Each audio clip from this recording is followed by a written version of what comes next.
அஸ்ஸலாமு அலைக்கும் viewers, welcome back to Yummy Farm. இன்றைக்கி நம்மளோட சேனலில் ஒரு அரேபியன் டிஷ்ஷான மந்தி பிரியாணி எப்படி பண்ணலான்னு பார்க்கலாம். இது ஒரு லைட்டான டேஸ்ட்டில் உள்ள புலாவோட சாப்பிடக்கூடிய ஒரு ஸ்பைசியான சிக்கன். இது ஒரு டிஃப்ரெண்ட்டான ஒரு பிரியாணி ரெசிபி. கண்டிப்பாக நீங்கள் இதை ட்ரை பண்ணி பாருங்கள். இப்போ வாங்க இந்த அரேபியன் பிரியாணி எப்படி பண்ணலான்னு பார்த்துடலாம். இந்த ரெசிபி பண்ணுறதுக்கு முதல்ல நம்ம சிக்கன் மேரினேஷனுக்கு மசாலா தயார் பண்ணணும். அதுக்கு நான் ஒரு மிக்சிங் பவுலில் 2 பட்டை, 4லேருந்து 5 கிராம்பு, 7லேருந்து 8 ஏலக்காய், 1 டீஸ்பூன் அளவுக்கு ஜீரகம், அது கூடவே நம்ம இதில் ட்ரைட் லெமன் சேர்க்கணும். உங்கள்கிட்ட ட்ரைட் லெமன் இல்லை அப்படின்னா ஒரு எலுமிச்சை பழத்தோட தோல் நீங்கள் இந்த மாதிரி சீவி சேர்த்துக்கலாம். லெமன் ஜெஸ்ட் இது நீங்கள் ட்ரைட் லெமன் சேர்க்குறீங்கன்னா ஒரு முழு எலுமிச்சை பழத்தோட ட்ரைட் லெமன் சேர்த்துக்கலாம். இப்போ நம்ம இதை முதல்ல இந்த மாதிரி குறப்பாக அரைச்சி எடுத்ததுக்கப்புறமா இதில் நம்ம நார்மல் மசாலா சேர்க்கலாம். 1/4 டீஸ்பூன் மஞ்சள் தூள், 1 டேபிள் ஸ்பூன் தனியாத்தூள், 1 டேபிள் ஸ்பூன் அளவுக்கு மிளகு, அது கூட 2லேருந்து 3 டேபிள் ஸ்பூன் எண்ணெய் சேர்த்து நான் இதை நல்லா அரைச்சிட்டு எடுத்துகிட்டு வந்துட போகிறேன். அவ்வளோதான், நம்ம மந்தி மசாலா ரெடி ஆகிடும். இப்போ அடுத்ததாக நம்ம சிக்கன் நான் ஒரு முழு சிக்கனை நான் இந்த மாதிரி 2 பார்ட்ஸாக இந்த மாதிரி நான் கட் பண்ணி எடுத்துருக்கேன். இப்போது இந்த சிக்கனை நம்ம இந்த மாதிரி நடுவில் நம்ம இந்த மாதிரி லைன்ஸ் கட் பண்ணிக்கலாம். அப்போ நம்மளுக்கு மசாலாலாம் உள்ளே போய் நல்லா சாஃப்டாக ஜூஸியாக சிக்கன் வெந்து வரும். இப்போது நம்ம அரைச்சி வச்சுருந்த மந்தி மசாலாவை இதை நம்ம இந்த மாதிரி நல்லா உள்ளெல்லாம் நல்லா அந்த ஹோல்ஸ்குள்ளெல்லாம் விட்டு நம்ம நல்லா அப்ளை பண்ணி எடுத்துடலாம். நல்லா மசாலா அப்ளை பண்ணிக்கோங்க, நல்லா உள்ள எல்லா இடத்துலையும். அப்போ தான் நம்ம இந்த சிக்கன் குக் பண்ணிட்டதுக்கப்புறமா உள்ளே எல்லாம் மசாலா போய் செம்ம சாஃப்ட் அண்ட் ஜூஸியாக இருக்கும். இப்போ நம்ம இதை மேரினேட் பண்ணணும். நான் இதை ஹோல் நைட் நான் இதை மேரினேட் பண்ணிக்க போகிறேன். நான் இதை நைட் ஃபுல்லாக ஃப்ரிட்ஜில் வச்சிட போகிறேன், ஒரு 8 மணி நேரம் கிட்ட. இல்லை நீங்கள் குவிக்காக பண்ணணுன்னா அட்லீஸ்ட் நீங்கள் இதை 3 மணி நேரம் கிட்ட ஒரு மேரினேட் பண்ணணும். இப்போது சிக்கன் நல்லா மேரினேட் ஆனதுக்கப்புறமா அதை வேக வைக்கிறதுக்கு நான் இட்லி பாத்திரத்தில் தான் வேக வைக்க போகிறேன். உங்கள்கிட்ட ஸ்டீமர் இருந்துச்சுன்னா நீங்கள் அதில் கூட பண்ணலாம். இட்லி பாத்திரத்தில் நம்மளோட சிக்கனை வச்சுட்டு நான் இதை மூடிட்டு மீடியம் ஃப்ளேமில் நான் இதை 1 மணி நேரம் கிட்ட நான் இதை குக் பண்ணி எடுத்துக்க போகிறேன். நல்லா அந்த மசாலா எல்லாம் வரணும். நம்ம இது இட்லி பாத்திரத்தில் பண்ணுறதுனால அந்த சிக்கன்லேருந்து வர ஜூஸ் எல்லாமே கீழே இருக்கும். ஸோ நம்ம அதை வச்சு தான் இன்றைக்கான புலாவ் பண்ண போகிறோம். இப்போ ஒரு 1 ஹவருக்கு அப்புறமா பாருங்கள், சிக்கன் எல்லாம் செம்ம ஜூஸியாக சாஃப்டாக வெந்து அந்த மசாலா எல்லாம் செம்மையாக உள்ள அந்த சிக்கனுக்குள்ளெல்லாம் போய் நல்லா சாஃப்டாக இருக்குது. உங்களுக்கு பார்த்தாலே தெரியும் நல்லா சிக்கன் குக் ஆகிருக்கு. இப்போ நம்ம கீழே இருக்கிற அந்த சிக்கனோட சூப் வச்சு ரைஸ் பண்ண ஆரம்பிச்சிடலாம். நான் இப்போ அதுக்கு 4லேருந்து 6 டேபிள் ஸ்பூன் அளவுக்கு எண்ணெய் சேர்த்துக்கிறேன். எண்ணெய் சேர்த்ததுக்கப்புறமா இதில் நான் ஒரு 1/2 டீஸ்பூன் அளவுக்கு நெய் சேர்த்துக்கிறேன்.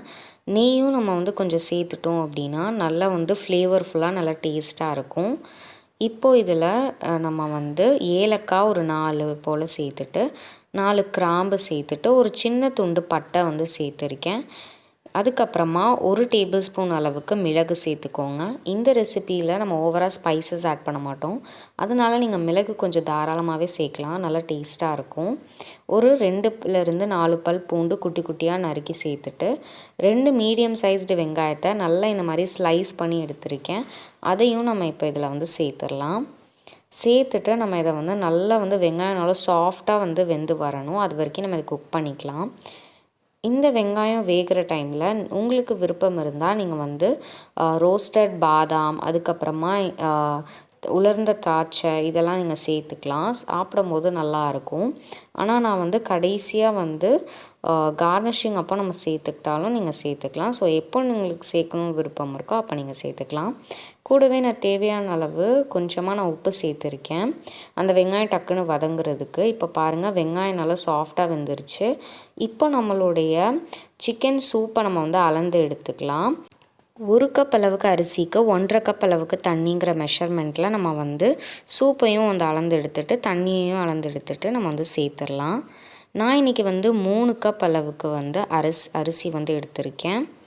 அரிசியை முன்னாடியே அரை மணி நேரத்துக்கு முன்னாடியே நான் வந்து தண்ணியில் ஊற வச்சு எடுத்திருக்கேன். இப்போ நம்ம இந்த சூப்பு சேர்த்ததுக்கப்புறமா நீங்கள் வந்து உப்பு எல்லாமே வந்து செக் பண்ணி பார்த்துட்டு தேவைப்பட்டுச்சுன்னா நீங்கள் சேர்த்துக்கலாம். இப்போது இந்த தண்ணி வந்து இந்த மாதிரி நல்லா கொதித்து வரணும். கொதித்ததுக்கப்புறமா நான் வந்து 3 கப் அளவுக்கு பாஸ்மதி அரிசியை நல்லா வாஷ் பண்ணிவிட்டு அரை மணி நேரம் போல் முன்னாடி ஊற வச்சு எடுத்திருக்கேன். அந்த அரிசியை இப்போ நம்ம இதில் சேர்த்துடலாம். சேர்த்துட்டு நம்ம இதை நல்லா வந்து குக் பண்ணி எடுத்துடலாம். இந்த அரிசியெல்லாம் நல்லா வந்து வேகிற வரைக்கும் நம்ம இதை வந்து குக் பண்ணி வந்து எடுத்துடலாம். இப்போ பார்த்திங்கன்னா எனக்கு வந்து அந்த மண் சட்டியில் வந்து இடம் வந்து சிறிதளவு பத்தலை. அதனால் நான் வந்து இன்னொரு இந்த பாத்திரத்துக்கு வந்து மாற்றிருக்கேன். பாருங்கள், ரைஸ் வந்து மேக்ஸிமம் வந்து குக் ஆகிடுச்சு. இன்னும் கொஞ்சம் வந்து தண்ணி இருக்குது. பாருங்கள், நல்லா உதிரி உதிரியாக வந்திருக்கு. அடுத்ததாக நம்ம வந்து சிக்கன் வந்து உள்ளே நம்ம வந்து ஸ்மோக் பண்ணுறதுக்கான டைம்.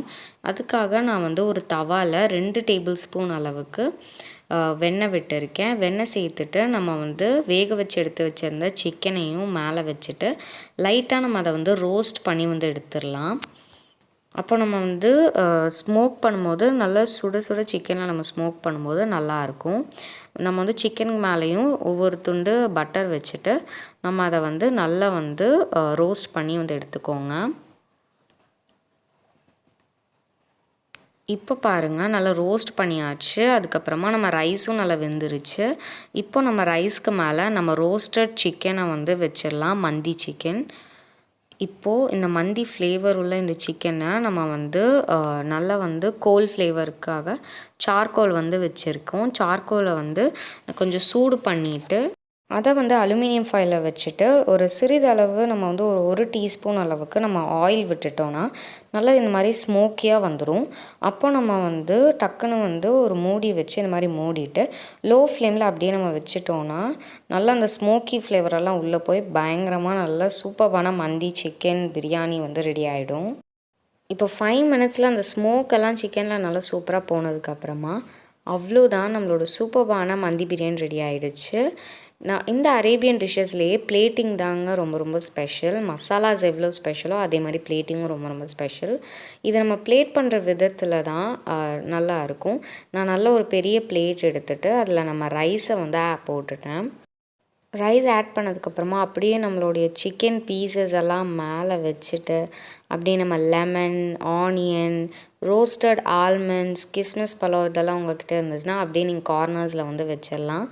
அந்த மாதிரி உங்களுக்கு பிடிச்ச மாதிரி நல்லா வந்து க்ரியேட்டிவாக வந்து உங்கள் பிளேட்டை வந்து பிளேட் பண்ணிவிட்டு அவ்வளோதான், நம்ம இதை வந்து சாப்பிட்றலாம்.